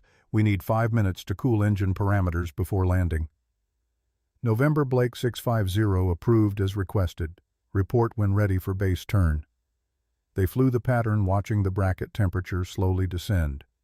370, 360, 340, finally stabilizing at 325. Frank whistled softly. That was close. Too close. James nodded, not trusting his voice yet. His hands were shaking now, adrenaline catching up with training. But they were still flying, still alive, still had a chance to land this thing and walk away. 5 minutes later, lined up on final approach for runway 06, James flew the smoothest approach of his life. The wheels touched down with barely a whisper of contact, the kind of landing that made passengers wonder if they'd actually touched the ground yet. Tower's voice carried genuine admiration. November Blake 650, that was textbook. Exit at taxiway, Charlie contact ground. They taxied to the Atlantic Aviation FBO and shut down the engines. Silence filled the cockpit, loud after 4 hours of noise. James sat with his hands still on the controls, unable to quite believe they'd made it. Frank removed his headset, hands trembling slightly. James, in 40 years of flying, that was the finest piece of piloting I've ever witnessed. James finally found his voice. We got lucky. No. Luck is what happens when skill meets preparation. That was all skill. Victoria appeared at the cockpit door, makeup smudged hair escaping from its bun, the armor of her earlier perfection cracked and human. James, thank you. You saved my company, probably saved my life. James unbuckled, stood on legs that felt uncertain. You're welcome. Now I need to call my son. He reached for his phone, but it rang before he could dial. Mrs. Harper's name on the screen. His heart rate spiked. Calls at 12:45 a.m. were never good news. Mrs. Harper. Her voice came, panicked words tumbling over each other. James, it's Ryan. He's running a fever, 104 degrees. He's complaining of severe headache. I called 911. The ambulance is taking him to Denver Children's Hospital right now. The paramedics mentioned possible meningitis. The world stopped. Time froze. Every fear James had ever suppressed crystallized into a single terrible certainty: he was 1,800 miles from his son, and Ryan needed him. His voice came out strangled. "I'm in New Jersey. I can't. I know, James, I'm so sorry. I'm following the ambulance now. I'll stay with him until you can get here." "Tell him," James's voice broke. "Tell him I'm coming. Tell him I promised." He ended the call, stood frozen in the cockpit, phone still pressed to his ear. Victoria and Frank were staring at him, reading disaster in his face. Victoria spoke first. "What happened?" "Ryan, hospital, high fever. They're saying meningitis." The words came mechanical, his mind unable to process the horror. "I'm 1,800 miles away." Frank was already pulling up flight schedules on his phone. Earliest commercial flight Newark to Denver is 6 a.m. Lands 9 a.m. Mountain Time. 6 hours. 6 hours before he could even start traveling. 9 hours before he could reach Ryan. An eternity. Victoria's voice cut through with unexpected steel. "I can have the aircraft refueled in 90 minutes. We take off at 2:15 a.m., land Denver at 6:30, 4 hours faster than commercial." James shook his head, the irony crushing the bracket. "We pushed it to 392 degrees. I don't know if it'll hold for another flight." "Then we fly carefully. Same parameters you used tonight. Lower power, constant monitoring." "Victoria, I can't ask you to—" "You're not asking, I'm offering. Your son needs you, that's all that matters." Frank's voice joined hers. "I'm with you, James. No discussion." James looked at them both, saw determination that wouldn't be argued with. Thought about Ryan in a hospital bed, scared and alone, calling for a father who wasn't there. Thought about Marcus Hayes and second chances and the difference between calculated risks and reckless ones. He made his decision. "Okay, we go. But I inspect that bracket personally before we commit. And if I see any sign of structural failure, we abort and I take the commercial flight." Clear. Crystal. 1:30 in the morning on the Teterboro tarmac, and James crawled into the wheel well with a flashlight and magnifying glass, his body running on adrenaline and fear, while his mind forced professional detachment. The bracket emerged from shadow under his beam. Titanium strut, still solid welds holding, but the ceramic insulation showed stress lines like spiderweb cracks radiating from the mounting points. Not critical yet, but evidence of the punishment they'd inflicted getting here. Then he saw it. A hairline fracture in the weld joint where titanium met the original bracket structure. 1 millimeter long, barely visible, even under magnification, thin as a thread, but unmistakably real. James stared at it, running probability calculations with the part of his brain that had kept him alive through 3,000 hours in aircraft that could kill you for thinking wrong. The crack could hold. Titanium was resilient. The weld had depth. The load distribution might keep it stable for another 4 hours of flight. 50-50 odds, maybe 60-40 in their favor. Or it could propagate. Thermal cycling during climb and descent, vibration during turbulence. They'd certainly encounter stress concentrations at the fracture point. Any of these could turn a hairline crack into catastrophic failure. The bracket would tear free, the fuel line would rupture, burning fuel would hit a 1,200-degree engine core, and 3 people would die in a fireball over the American heartland.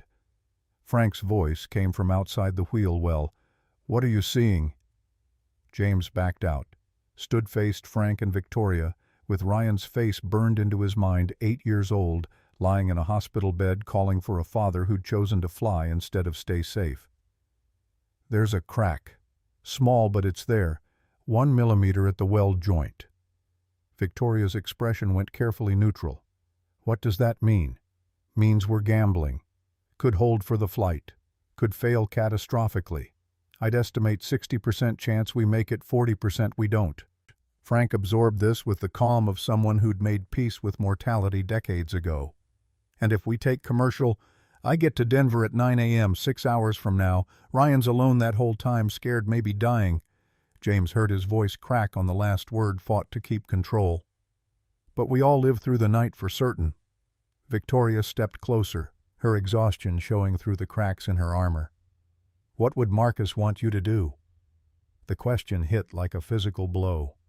James thought about Marcus Hayes, reckless, generous Marcus who'd once told him that being a good man meant showing up for people who needed you even when it cost you everything.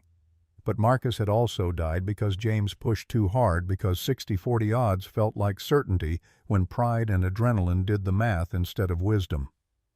Marcus would tell me not to be stupid, would tell me Ryan needs a living father more than a fast one. Frank nodded slowly, accepting this. Then we book you on the 6 a.m. commercial flight. Victoria and I will babysit the G650 here, get it properly repaired before flying it back to Denver. But Victoria was shaking her head, something fierce and unexpected in her eyes.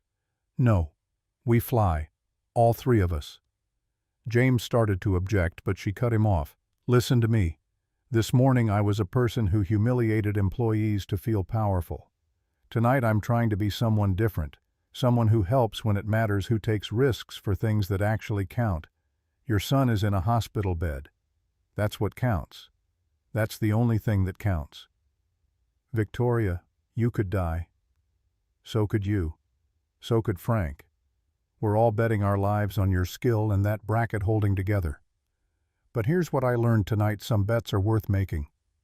Not because the odds are good, but because losing while trying is better than living with the knowledge that you played it safe when someone needed you. Frank's voice came quiet but firm. She's right. And James, I want you to think about something. If we don't fly, and Ryan, if the worst happens while you're stuck on a commercial flight sitting in coach next to strangers, watching the miles tick by too slow, you'll spend the rest of your life knowing you chose safety over being there. That's a weight that breaks people. James looked at them both, saw determination that wouldn't bend, and felt the mathematics of the decision shift. This wasn't about odds anymore. It was about what kind of father he wanted to be, what kind of man. Marcus had died because James was reckless, but Ryan might die while James was careful. There had to be a third option: calculated risk. Eyes open, accepting consequences while doing everything possible to manage them. If we do this, his voice came steady now, decision crystallizing, we do it smarter than the first flight. Maximum thrust 65% instead of 70. Cruise at 28,000 feet instead of 33. Denser air means better lift at lower power settings. Monitor bracket temperature every 15 seconds instead of every 30. First sign of crack propagation, we land at the nearest suitable airport immediately. Victoria didn't hesitate. Agreed. And you both understand, really understand, that this is a coin flip wrapped in engineering. We might not make it. Frank smiled, sad and knowing. Son, I'm 65 years old. My wife died 2 years back. Our kids are grown and scattered across 3 states.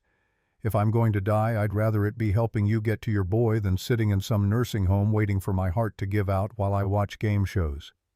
This is a good way to spend whatever time I've got left. Victoria's addition came softer. And I've spent 5 years becoming someone I hate. If tonight's the night I die, at least I'll die trying to be better. That's worth something. James felt the weight of their faith settle on his shoulders, trust he wasn't sure he deserved, but would honor with everything he had left. Okay, let's go bring this bird home. The refueling took 70 minutes instead of 90. Atlantic Aviation's ground crew, sensing urgency and responding with efficiency that came from professionals who understood that sometimes minutes mattered. James and Frank ran through pre-flight checks with obsessive thoroughness, triple-checking every system, reviewing emergency procedures for bracket failure, calculating diversion airports along the entire route back to Denver. At 2:15 a.m., James called Denver Children's Hospital from the cockpit. A nurse answered, transferred him to the pediatric emergency department, and then Dr. Sarah Klein's voice came through, professional and careful. Mr. Mitchell, I'm Dr. Klein. Ryan's stable right now. Fever's down to 102 with medication. We're running tests for meningitis, but early indicators suggest severe viral infection rather than bacterial. Relief hit like a physical force, loosening muscles James hadn't realized were clenched. Can I talk to him? He's sleeping, but I can hold the phone near him. Rustling sounds. Then Ryan's breathing, small and steady, the sound James had listened to every night for 8 years, the rhythm that meant his world was still intact. He didn't wake the boy, just listened for 10 seconds, memorizing the pattern. Then, "Dr. Klein, I'm in New Jersey right now, but I'm coming. I'll be there in about 4 hours. If anything changes, anything at all, you call this number immediately." "Understood, Mr. Mitchell. We'll take good care of him until you arrive." James ended the call, checked his watch. 2:17 a.m. If everything went perfectly, they'd land Denver around 6:45 a.m. Mountain Time. He could be at the hospital by 7:15. Before Ryan woke up. Before his son opened his eyes alone and scared, thinking his father had broken a promise. Tower cleared them for takeoff on runway 6, and James advanced the throttles to 65% thrust, gentle, controlled, nowhere near the power the engines could deliver, but enough to get them airborne and climbing. The Gulfstream responded with dignified acceleration, professional rather than aggressive, and James felt the main gear leave the pavement with none of the exhilaration from earlier. This was different. This was duty wrapped in fear, competence deployed in service of love. Everything he'd learned in 12 years of flying distilled into one desperate race against time and probability. Bracket temperature climbed to 290 degrees during the climb, stabilized at 308 as they leveled off at 28,000 feet. Well within safe margins. The crack in the weld joint was invisible from the cockpit, hidden in the wheel well, propagating or holding steady with physics they could only infer from secondary indicators. Frank pulled up the flight plan, checked ground speed and winds. 4 hours, 18 minutes to Denver at current speed. Put us on the ground at 6:43 a.m. Weather between here and there. Clear until we hit the Midwest. Then we've got another system developing over Kansas, because of course we do. James almost smiled at the bitter irony. Kansas again. The heartland seemed determined to test them. How bad? Not as severe as what we flew through eastbound. Moderate turbulence expected, tops at 35,000. We should be able to stay under it. Should. The word carried so much weight when lives hung on probability curves and weather predictions that were right 80% of the time. James filed it away as useful information wrapped in uncertainty. Another variable in the equation he was solving in real time. They flew west into darkness so complete it felt like traveling through empty space, the cities below reduced to scattered lights that barely dented the vast American nothing.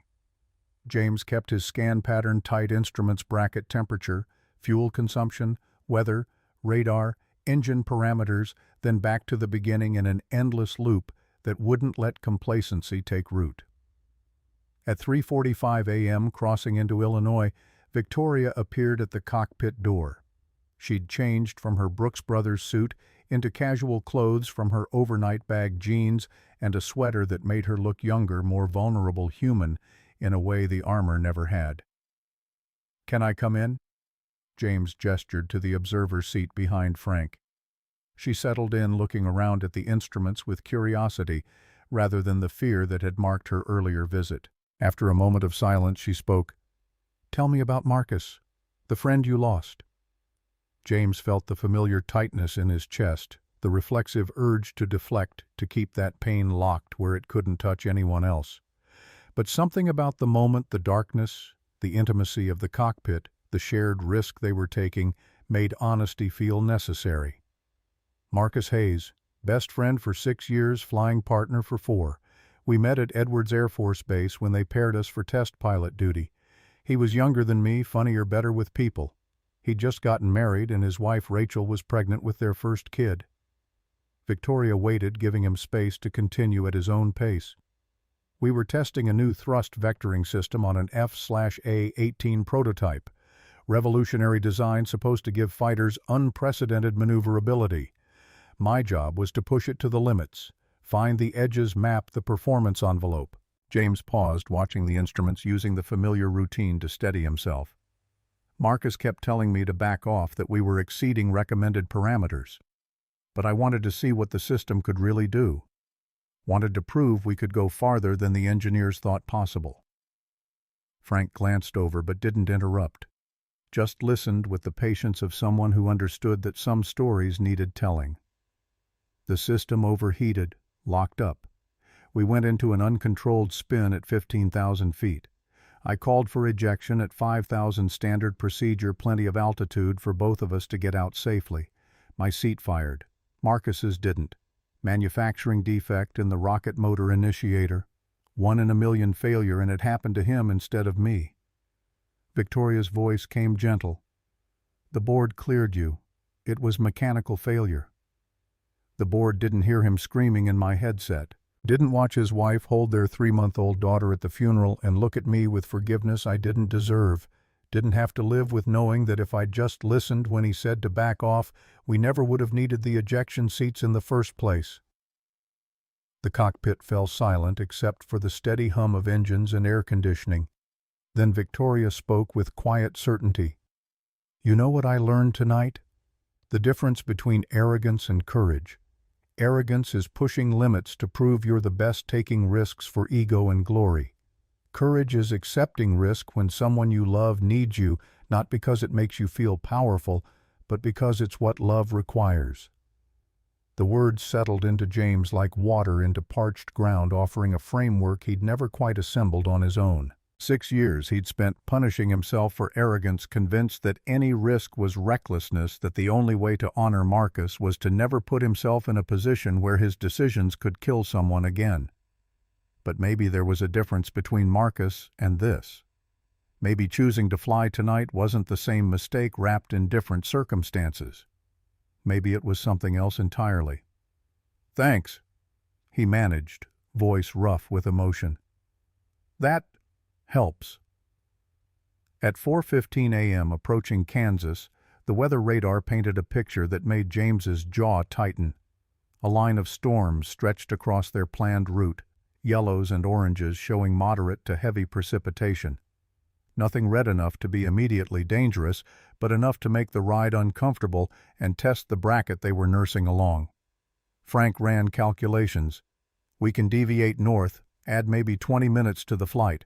Or we can thread between the cells. There's a gap here, looks maybe 15 miles wide. Weather's moving south, so the gap should hold steady.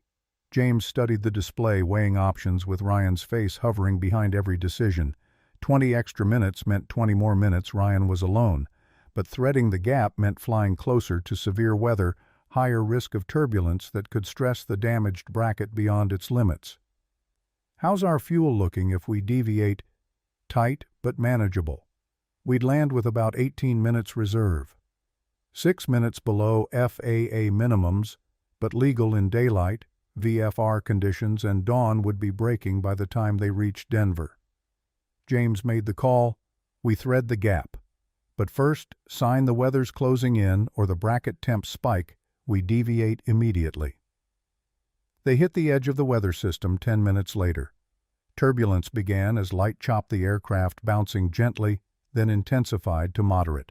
The bracket temperature climbed from 308 to 320, 335, 348 as vibrations translated to friction and heat in the damaged joint. Rain hammered the windscreen, obscuring forward visibility, the wipers barely keeping up with the deluge. Lightning strobed through clouds that pressed close on both sides of their narrow corridor, and James flew with his full attention on the instruments, trusting the gauges, more than his eyes, keeping the aircraft centered in the gap between cells while monitoring the bracket temperature with growing concern. 360 degrees, 372, 380. Frank, how much farther to clear this system? 8 minutes at current speed. 8 minutes felt like 8 hours. The turbulence intensified, moderate slamming into severe without warning, the aircraft dropping 400 feet and making James's stomach try to exit through his throat. He heard Victoria gasp from the observer seat, but didn't have attention to spare for reassurance, all his focus on flying, on keeping them in the narrow safe zone between weather cells that wanted to tear them apart. 390 degrees. 5 degrees from the threshold he'd calculated as maximum safe temperature. Lightning struck close enough to light the cockpit like daylight thunder, arriving simultaneously with a crack that felt like the sky breaking. The aircraft shuddered and James's eyes locked on the bracket temperature display, watching for the spike that would mean the weld had failed, that they had seconds to attempt an emergency landing or die trying. 392 degrees. Holding. Not climbing. And then, like a gift from physics and luck combined, the turbulence eased. The rain thinned.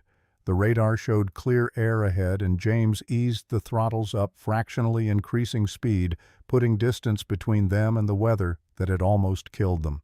The bracket temperature stabilized at 388, then began its slow descent.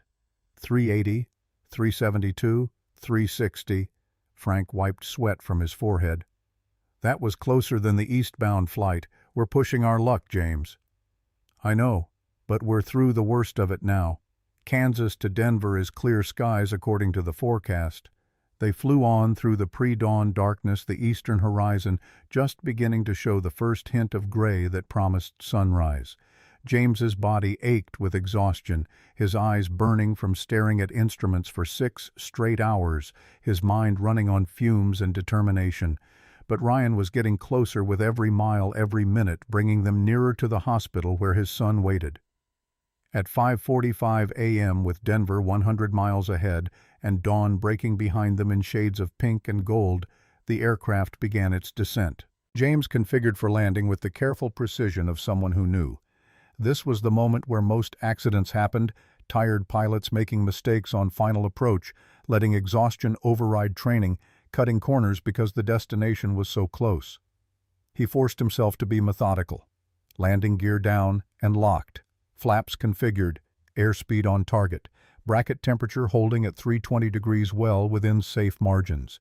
Denver approach handed them off to tower, and the controller's voice carried morning shift energy. November Blake 650, winds calm, runway 35 left, cleared to land. The runway appeared ahead, 2 miles of concrete painted gold by sunrise. James flew the approach manually, feeling the aircraft through his hands, making tiny corrections that kept them perfectly aligned with the center line. This landing mattered in a way the Teterboro landing hadn't. This was the end of the journey, the final test before he could get to Ryan. The wheels touched with barely a whisper. James felt the mains make contact, held the nose off for a moment to bleed speed, then lowered the nose wheel with surgical precision. They were down. They were safe. They'd made it. He taxied to the Silverwing hangar where this had all started 16 hours earlier, shut down the engines, and sat for a moment in the sudden silence, unable to quite process that they'd survived. Twice. 6 hours of flying on a bracket that should have failed through weather that should have killed them against odds that probability said they shouldn't have beaten. Frank's hand landed on his shoulder. Go. Get to your son. Victoria and I will handle the shutdown procedures. James didn't argue, just unbuckled and moved, climbing out of the cockpit on legs that felt uncertain after so long sitting. Victoria met him in the cabin door, and for a moment they just looked at each other. Two people who'd started the day as enemies and ended it as something else entirely. Thank you, she managed, voice thick with emotion. For everything. For saving my company.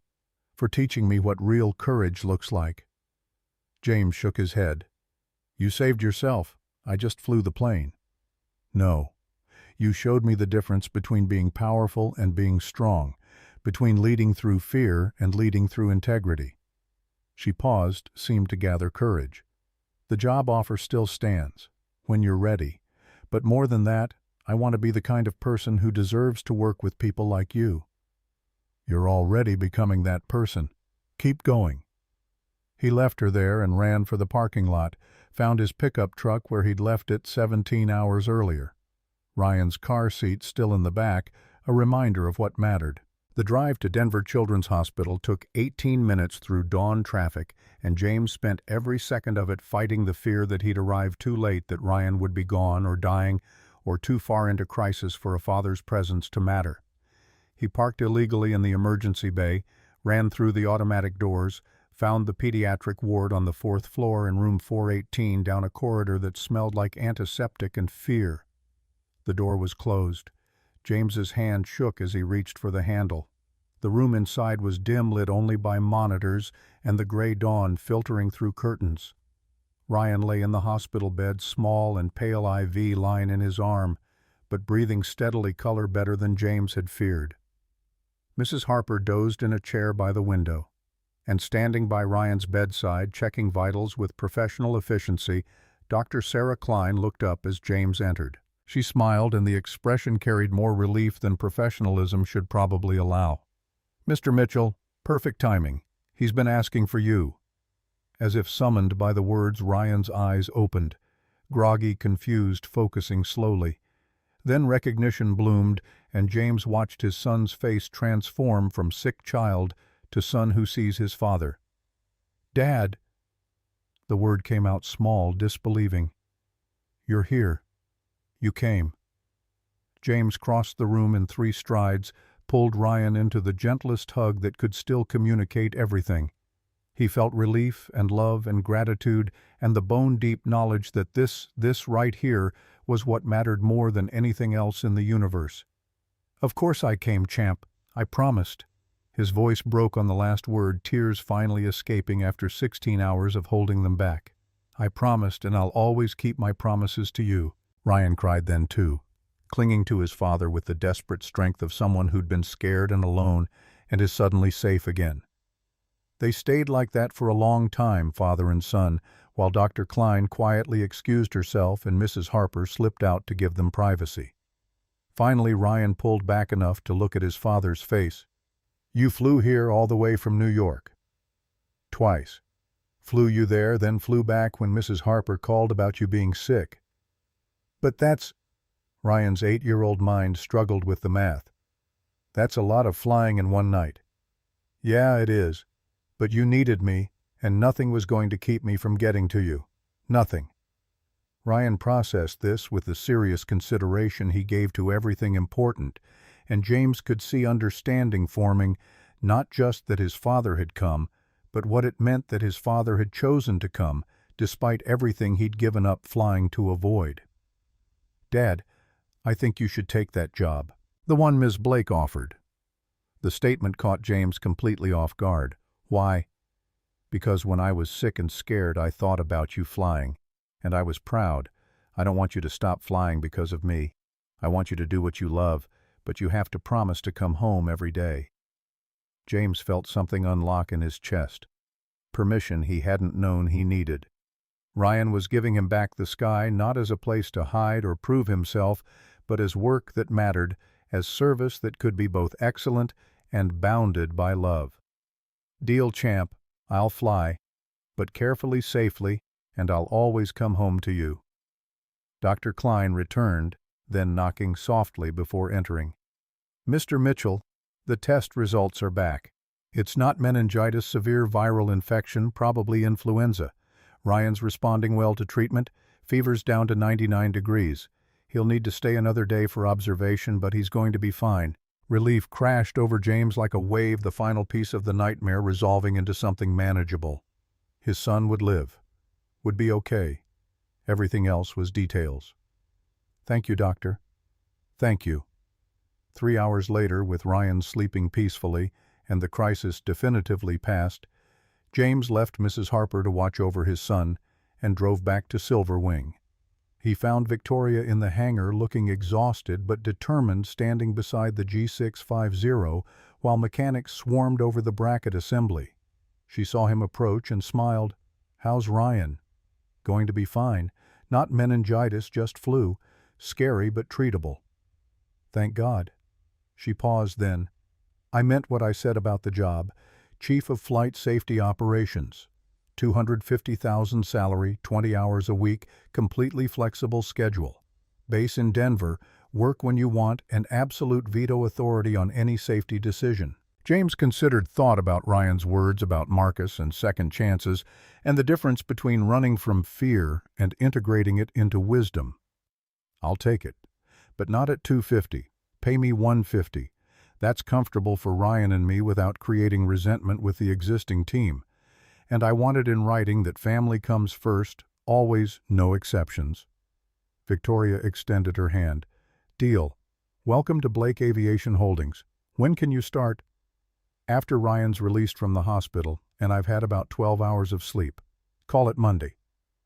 They shook on it, and James felt the pieces of his life reorganizing into a new configuration, not the glory of his test pilot days, not the penance of his janitor years, but something that honored both while serving what mattered most. 6 months later, James stood on stage at the Denver Convention Center, 500 aviation professionals in the audience, Ryan sitting front row beside Victoria. He'd been asked to deliver the keynote address at the Regional Aviation Safety Symposium, and he'd spent weeks wrestling with what to say, how to distill the lessons of that night into something useful for people who hadn't lived through it. He began, "6 months ago, I was pushing a mop in a hangar, and nobody knew I'd been a test pilot because I'd spent 6 years making myself invisible. Today, I'm your keynote speaker. The difference isn't that I changed, it's that circumstances forced people to look past assumptions." The audience was quiet, listening. I want to share 3 lessons from that experience. First, competence doesn't care about credentials. The janitor might understand the aircraft better than the engineer with the MIT degree. The person you overlook might be the person who saves your life. Listen to expertise wherever you find it, regardless of what uniform it's wearing. Nods in the audience, people taking notes. Second, the best safety decisions are the hard decisions. When my CEO had to choose between a $250 million deal and flying safely through weather, she chose safety. That decision defined her character and her company's culture. Profit matters, but people are irreplaceable. Remember that when you're pressured to compromise. More nods, a few people in the front row leaning forward. Third, you can't separate who you are from what you do. I tried to stop being a pilot and just be a father. But my son taught me something: being fully yourself, bringing your complete competence and passion to your work. That's what makes you a better father, a better leader, a better human. You don't have to choose between family and calling. You find ways to honor both. He paused, looked at Ryan, who was watching with serious 8-year-old attention, then at Victoria, who smiled encouragement. 6 months ago, a woman publicly humiliated me. Tonight, she's my boss and my friend. That transformation didn't happen because she became someone different, or because I proved I was better than her assumptions. It happened because we both chose learning over defending vulnerability, over armor truth, over pride. His closing came from the deepest place of conviction. Build cultures where competence matters more than credentials, where safety matters more than profit, where being wrong is a chance to grow rather than a reason to hide. That's real leadership. That's how we build companies and lives worth living. The applause was immediate and sustained. James stepped down from the stage to find Ryan waiting, sketchbook in hand. The boy had drawn the Gulf Stream in flight, detailed and accurate, with 3 people visible in the cockpit, and a caption in careful block letters, "The plane that brought Dad home." Victoria joined them, and they walked out together into the Denver evening. James thought about Marcus, hoped his friend would approve of the man he'd become. Not the reckless test pilot or the penitent janitor, but someone who'd learned to navigate between extremes, to honor both excellence and limitation, to fly when it mattered and come home when it counted more. His phone buzzed. A text from Frank. "The new G700 just arrived for certification testing. Want to be the first to fly her?" James looked at Ryan, who was already grinning, knowing the answer before James spoke it. "Yeah, buddy. Let's go flying tomorrow. After school. Together." And for the first time in 6 years, the yes felt right. Not despite Ryan, but because of him, not running from Marcus's memory, but honoring it by being better, more careful, more complete. The sky was waiting. So was home. And James had finally learned that the two didn't have to be enemies. They could be different expressions of the same love, the same commitment to showing up for what mattered most. He took Ryan's hand and walked toward the parking lot, toward tomorrow, toward a future where competence and humility, skill and safety, passion and presence could all coexist in the same life, the same heart, the same man finally made whole.